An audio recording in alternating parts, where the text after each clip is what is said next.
Good morning, everyone. Today we're gonna look for a house for Taka because he decided to change his job, and it's really rare in Japan because once they start working in a job, they work there for life.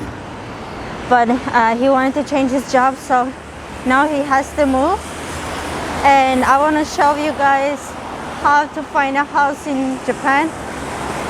And I will try to explain everything because the system is a bit different in Japan and you pay a lot when you're moving.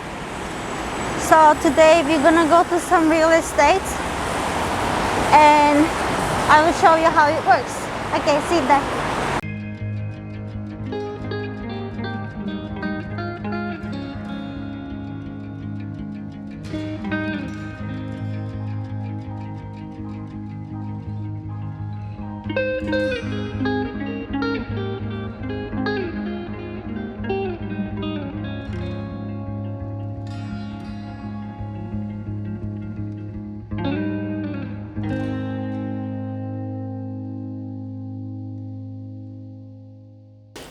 Hello everyone. Actually, I was gonna shoot this video like a few months ago, but so many things came up and I could only have a chance to do this right now. As you may know, Taka just moved to a new house a few months ago. I think it's been like 2 months, maybe, not sure.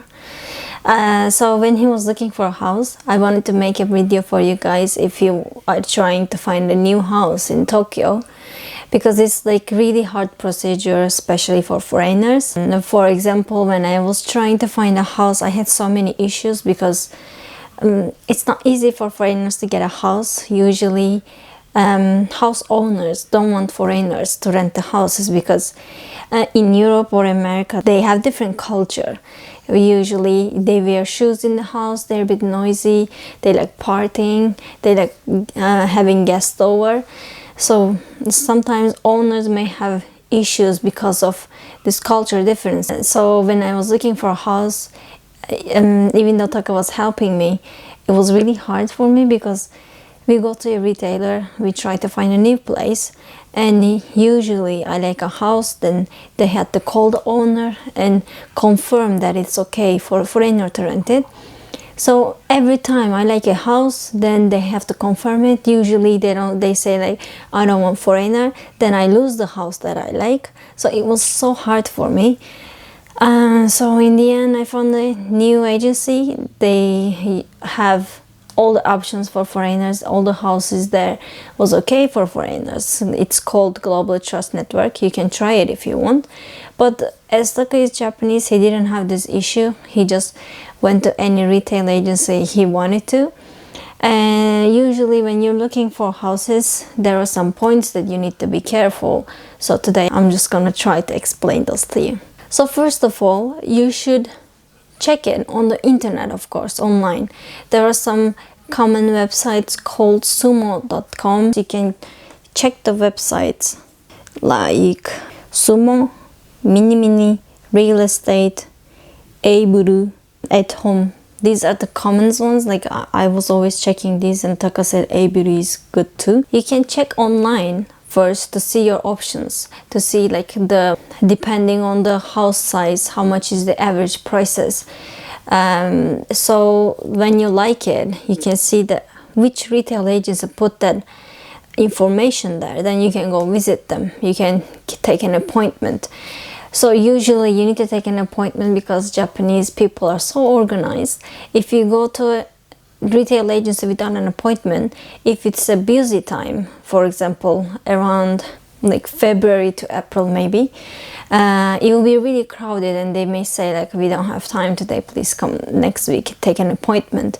So you should call them beforehand and ask like, is it okay, I want to come and talk about the houses. But as Taka was looking for a house around November, maybe, I think November or October, it was really easy for him because it was not the busy time. Usually abroad there is no time for people starting job, right? But in Japan the students start working their job in April. So around January to April, it's really busy. Everyone try to get a new house. So if you like a place, like, you may lose it immediately. So you should be really quick. But as I said, Taka didn't have this issue, so it was easy for him. Another thing you should be careful about is the sizes. Like, in Japan, they call it like LDK. L is living, D is dining, K is kitchen.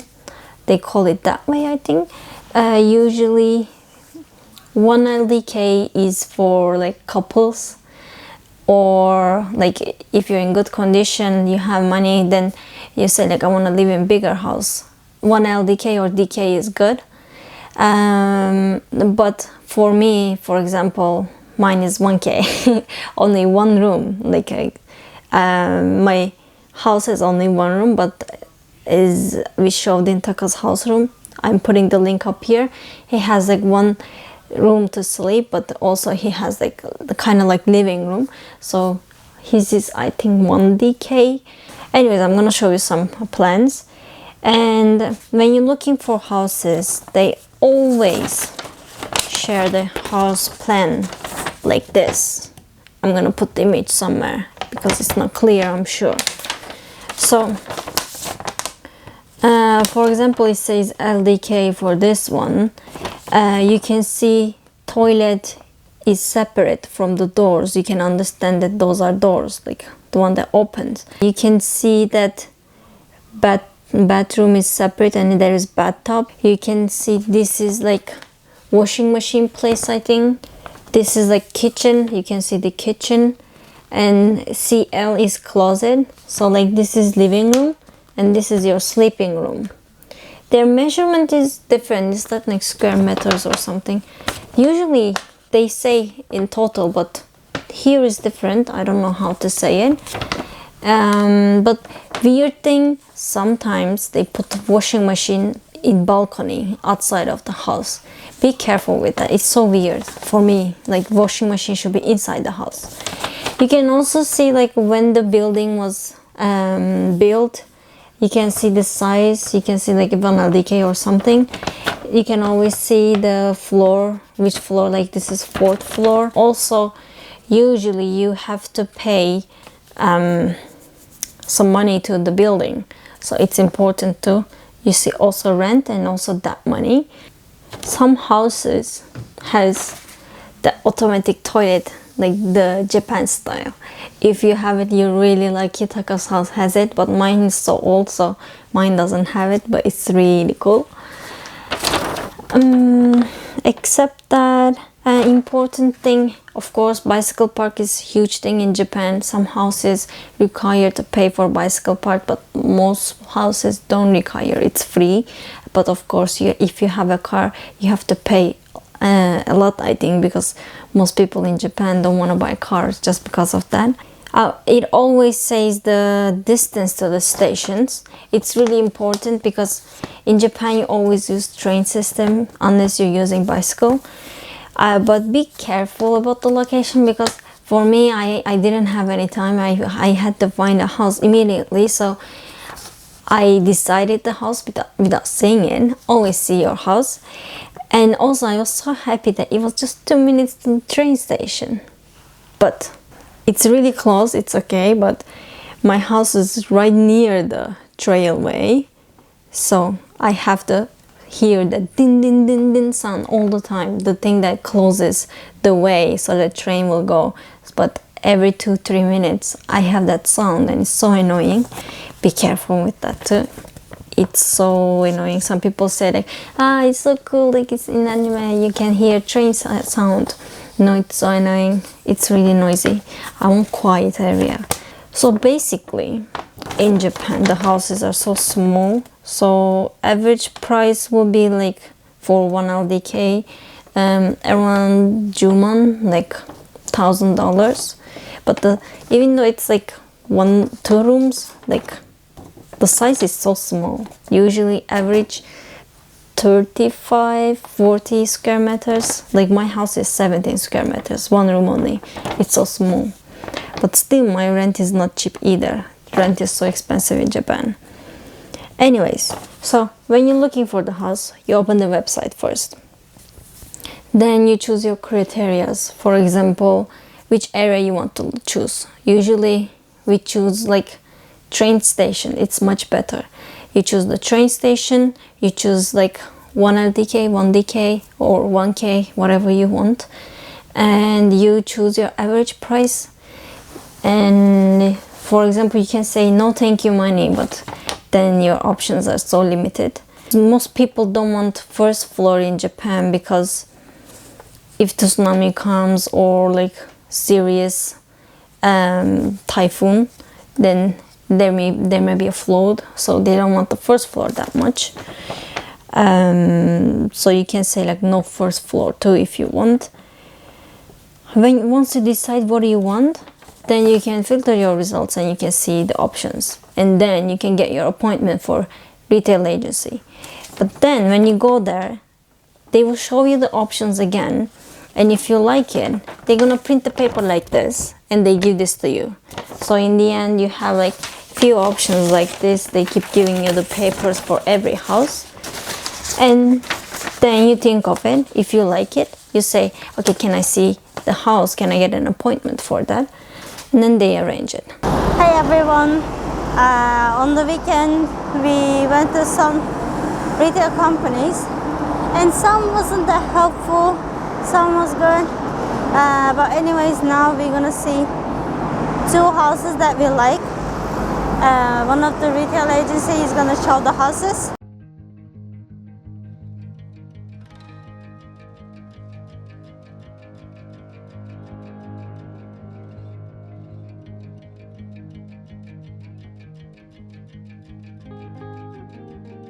So Taka was between two houses. We visited both of them, and then he decided his current house. Another important thing, I personally don't like the houses with tatami. Maybe you may say like it's like representing the Japanese culture, but tatami is kind of gentle, and they say that if you kind of damage the tatami, then when you're moving out, you have to pay extra for that. So it's kind of issue too. So anyways, once you decide the house, now they calculate the money you have to pay. You pay a lot. And the minus part of looking for a house in Japan is like you have to pay thank you money. I never heard this in somewhere else. It's so strange, and I feel like I just waste money. So when you move to a new house, you pay money to retail agency because they help you. You pay deposit just in case. You pay 1 month fee more, so you pay a lot, right? And also in Japan, there is something called thank you money. It's like just to say thank you to the owner that you gave me the house. But why would I have to pay that? I already give a lot of money to the owner. But not in Japan, you have to pay it. Like they say that the system's changing, but still most good houses has thank you money, because why wouldn't they? They have the system and they can get more money.